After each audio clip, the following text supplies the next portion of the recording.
Gestion des déchets de chantier. L'élimination des déchets devient un enjeu majeur de société. Les chantiers de construction n'échappent pas à cette règle. Il convient d'intégrer cette problématique et les obligations qui lui sont attachées dans le processus des opérations. Le Code de l'environnement charge toute personne produisant ou détenant des déchets de la responsabilité de leur élimination conforme aux règles. Sont ainsi concrètement visés pour un chantier du BTP les maîtres d'ouvrage, les entreprises, les transporteurs et les exploitants des centres d'élimination. Donc, typologie des déchets. Les déchets sont classés en 4 grandes catégories. Il y a d'abord les déchets dangereux, DD. Ils répondent à des critères de propriété et de danger définis par la réglementation. Par exemple, le bois traité, les produits à base de goudron, l'amiante friable, les produits chimiques, les sols pollués, etc. Ce sont des déchets dangereux. Les déchets inertes, DI. Ce sont des produits qui ne sont ni toxiques ni évolutifs en cas de stockage, par exemple les pierres naturelles, le béton, la terre cuite, la céramique, le verre. Les déchets non dangereux, DND, par différence, ils ne sont ni dangereux ni inertes. Par exemple, bois non traité, métaux ferreux et non ferreux, fibres textiles, PVC, polyéthylène, polystyrène et autres. Déchets d'emballage non ménagers. Ils sont soumis depuis 1994 à une procédure d'élimination spécifique. Par exemple, palettes, films thermo-rétractables, carton, etc.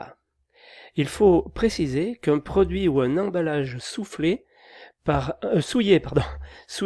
un déchet dangereux devient un déchet dangereux et de façon générale qu'un produit composite associant des matériaux classés dans les catégories différentes devient un déchet de la catégorie la plus contraignante. Alors, les filières d'élimination.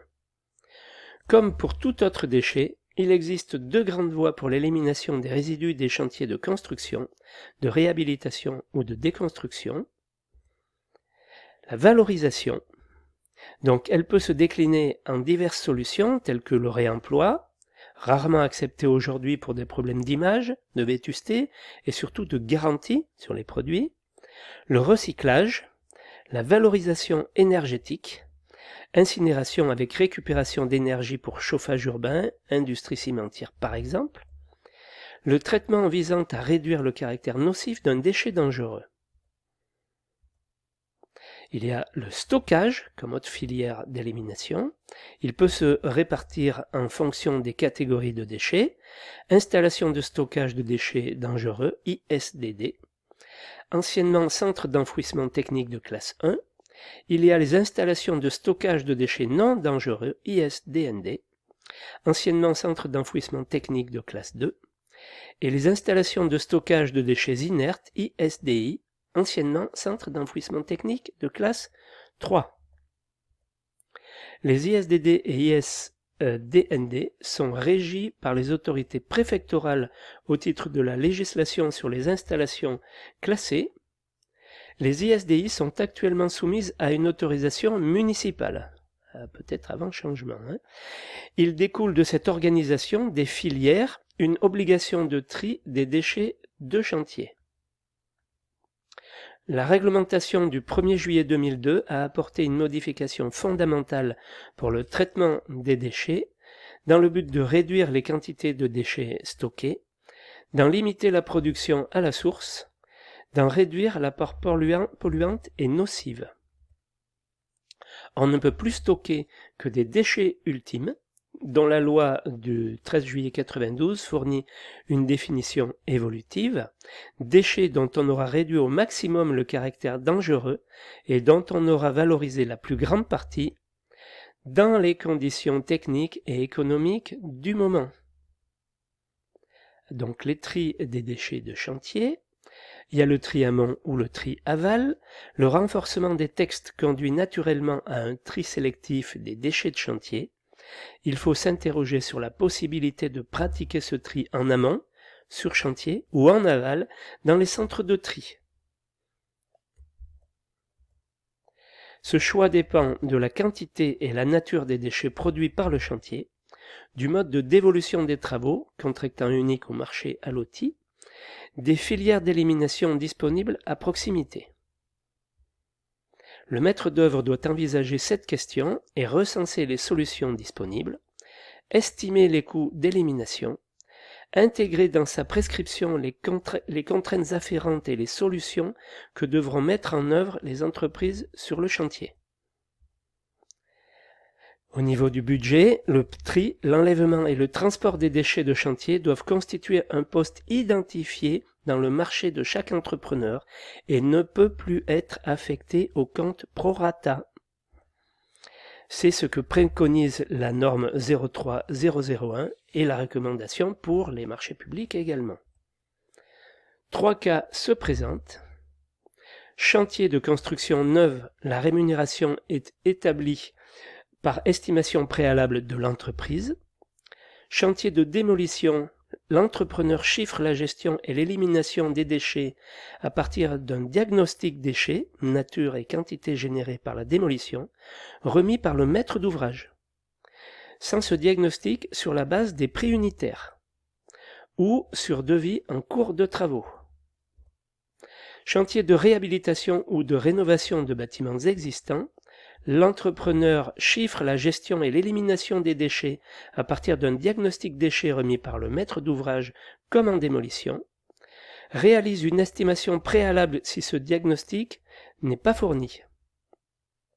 Dans ce domaine, les responsabilités en cas de pollution ou de manquement aux obligations sont souvent partagées par la jurisprudence entre donneurs d'ordre, prescripteurs, exécutants et filières d'élimination. Tout le monde est coupable. Cas particulier des démolitions, déconstructions, les démolitions de bâtiments ainsi que les réhabilitations comportant la destruction d'une partie majeure de la structure font l'objet d'un diagnostic préalable confié par le maître d'ouvrage à un professionnel de la construction indépendant et assuré. Le diagnostic concerne les bâtiments d'une surface de plancher supérieure à 1000 m² et ceux de surface inférieure ayant une activité agricole, industrielle ou commerciale utilisant des substances dangereuses. Ce diagnostic détaille en fonction de leur nature les quantités de déchets générés par la démolition. Il identifie en outre les possibilités de réemploi sur site ainsi que les filières d'élimination disponibles.